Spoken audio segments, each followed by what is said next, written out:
వాక్యం వింటున్న దేవుని బిడ్డలారా, 2024 సంవత్సరం ఒకవేళ సాయంకాలం లాంటిదిగా నీ బ్రతుకులు మిగిలిపోయిందేమో.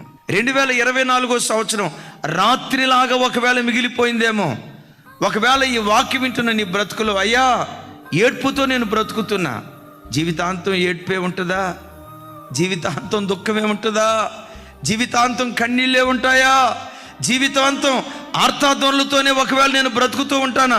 జీవితాంతం ఈ ఏడ్పే నా బ్రతుకులో మిగిలిపోతుందని ఒకవేళ గుండెల్లో కృంగుదలతో ఈరోజు ఈ ప్రార్థనకు వస్తే, నా ప్రభు అంటాడు, సాయంకాలము ఏడ్పు వచ్చి రాత్రి అంతా ఉండిన ఉదయమున తప్పకుండా నీకు సంతోషం కలగబోతుంది. రాత్రి తర్వాత ఉదయం, చీకటి తర్వాత వెలుగు, మారా తర్వాత మాధుర్యం దాచుకొని ఉన్నట్లుగా ఒకవేళ గడిచిన ఏడాది దుఃఖాన్ని అనుభవించిన సంవత్సరమేమో ఆయన దయ కిరీటంగా నీ